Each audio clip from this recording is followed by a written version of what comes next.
जंगल के किनारे वाले गांव में एक नए नए विवाहित परिवार रहता था। पति का नाम सुथना और पत्नी का नाम सुथनी था। उनका खेत जंगल के पास ही था, जिसमें वे दोनों खूब मेहनत करते और अपने घर का गुजर बसर खेत से उत्पन्न पैदावार से ही करते थे।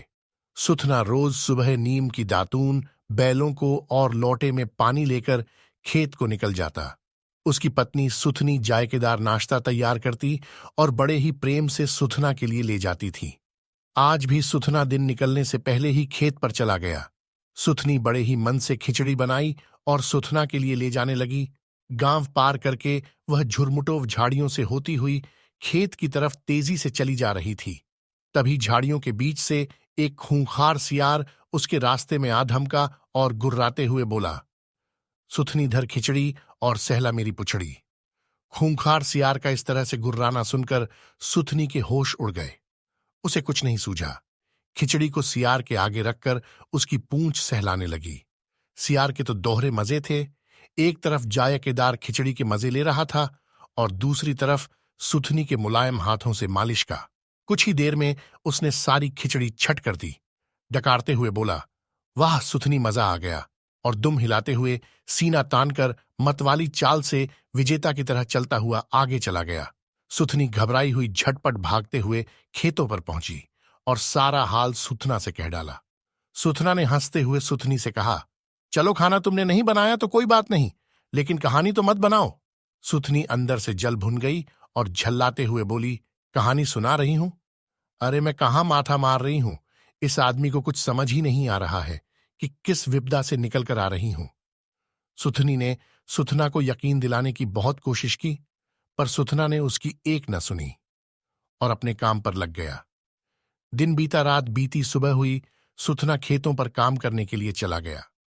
सुथनी ने नाश्ता तैयार किया और सहमे सहमे ऊपर वाले से फरियाद करते हुए कि हे ईश्वर, वह बला आज भी न आ धमके, खेतों की तरफ बढ़ी।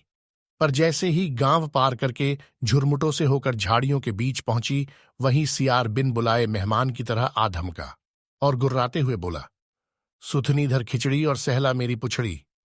इस खूंखार सियार के सामने सुचनी बेबस थी और कर भी क्या सकती थी। जैसा सियार ने कहा उसने वैसा ही किया, पर इस बार उसने थोड़ी सी खिचड़ी सुथना को सबूत देने के लिए अलग रख रखा था।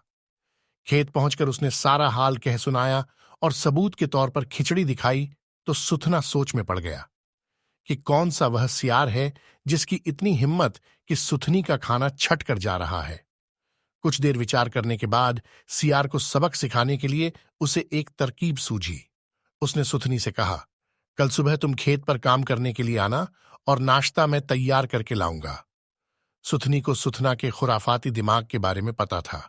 हालात को भांपते हुए सुथना को समझाने की कोशिश की कि ऐसे खूंखार बला से दूर रहना ही भला है, पर सुथना ने उसकी एक न सुनी और सुथनी को अपने कहे अनुसार करने को कहा। सुबह हुई, सुथनी खेतों पर काम करने के लिए चली गई। सुथना ने नाश्ता तैयार किया और सुथनी का भेष बनाकर खेत पर ले जाने लगा। गांव पार करके झुरमुटों के बाद झाड़ियों में जैसे ही घुसा, वहीं खूंखार सियार आ धमका, गुर्राते हुए बोला, सुथनी धर खिचड़ी सहला मेरी पुछड़ी। सुथना तो यही चाहता ही था। झट से खिचड़ी सामने रखी और पट से पूंछ सहलाने लगा। जब सियार पूरी तरह से खिचड़ी के मजा लेने लगा, तभी सुथना ने कमर में छुपाया चाकू निकाला और एक ही झटके में पूंछ को दुम गज से अलग कर दिया। जब तक सियार को कुछ पता चल पाता, पूंछ कट चुकी थी। बड़ा असहनीय दर्द हो रहा था। बेसुध होकर वहां से भाग खड़ा हुआ। जब सियार बिरादरी को उसकी दुर्गति का कारण पता चला, तो उसे इंसानों को परेशान करने के एवज में बिरादरी से बाहर कर दिया। गांव के बच्चों ने जब पूंछ कटे सियार को देखा, तो उसे बड़वा सियार कहकर बुलाने लगे, जो एक शर्मनाक बात थी। अब बड़वा सियार अकेले छुपा छुपा फिरता है कि कहीं किसी की नजर उस पर ना पड़ जाए। सुथना ने इस धूर्त सियार को जो सबक सिखाया, वह सियारों के लिए एक मिसाल बन गई। आगे से किसी भी सियार ने इंसानों को परेशान करने की हिमाकत नहीं की।